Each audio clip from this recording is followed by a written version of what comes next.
bonjour, donc moi je suis Nicolas Barniche, donc je suis directeur de cette unité de recherche M2ISH, donc qui s'intéresse à la piste infectieuse dans les pathologies inflammatoires chroniques de l'intestin, mais également dans le cancer colorectal. Donc on essaye vraiment de comprendre comment les bactéries sont impliquées dans ces deux pathologies, d'un point de vue fondamental, mais également d'essayer de développer des pistes à la fois diagnostiques et thérapeutiques pour mieux prendre en charge les patients.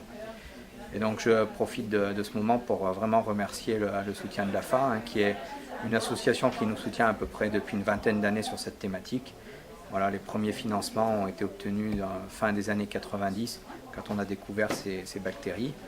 Et jusqu'à aujourd'hui, donc on a toujours un soutien fort de cette association. Je m'appelle Adeline Sivignon, je travaille au laboratoire M2ISH en tant qu'ingénieure. Et au laboratoire, je travaille essentiellement au développement de nouvelles thérapies visant à éliminer certaines bactéries du tube digestif des patients atteints de maladie de Crohn, des bactéries qui ont été démontrées comme ayant un rôle pro-inflammatoire chez ces patients. Et donc nous visons ces bactéries de manière spécifique. Nous essayons de développer des nouvelles thérapies qui puissent être un jour proposées aux patients pour espérer diminuer l'inflammation intestinale. Bonjour, donc moi je m'appelle Sandrine Brugiroux, je suis docteur en microbiologie et je travaille au laboratoire M2ISH en tant que postdoc.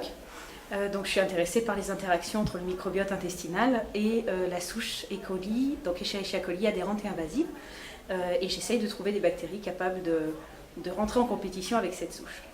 Voilà. Donc là on est dans un laboratoire de biologie moléculaire où en fait on va essayer de déterminer quels gènes se trouvent sur quel ADN. On va essayer de déterminer les gènes, les polymorphismes, les mutations qui sont présentes sur l'ADN, que ce soit l'ADN de souris, l'ADN d'humain, d'homme. Et pour ça on va utiliser ces deux machines, donc des machines pour réaliser des PCR, ce qu'on appelle des PCR.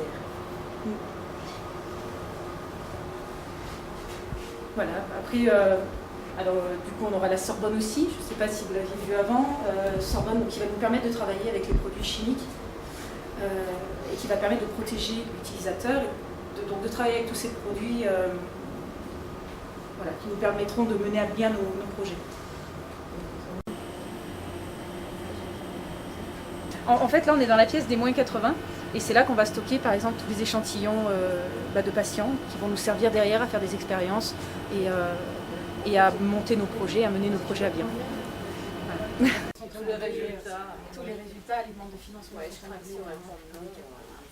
On se trouve dans une autre pièce, un autre petit laboratoire où cette fois-ci on va faire la révélation des gels, ce qu'on appelle la révélation des gels, c'est toutes les paillasses électrophorèses. C'est ce qui va nous permettre cette fois-ci de visualiser l'ADN qu'on peut avoir sur des gels ou bien les protéines qu'on peut avoir sur gel grâce à des techniques de révélation aux UV.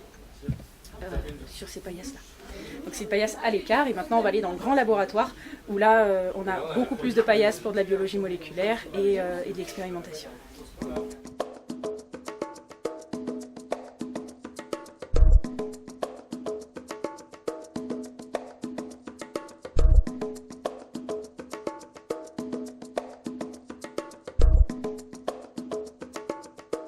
Je suis Clara, je suis doctorante au sein de ce laboratoire, je suis en dernière année de doctorat et je travaille notamment sur la maladie de Crohn et avec de la recherche translationnelle, donc en ce qui concerne la maladie. Je te laisse te présenter. Donc moi je suis Stéphanie, je suis technicienne en laboratoire et je travaille pareil sur l'axe de la maladie de Crohn, sur les protocoles cliniques et des protocoles de recherche in vitro.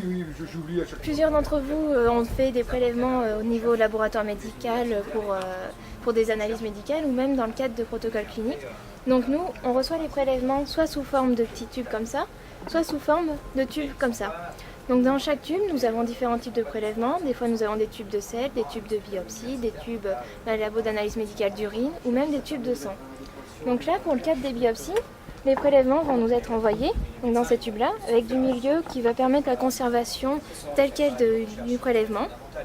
Les biopsies vont être traitées sous PSM de manière stérile, mais là, pour faciliter, on va être ici.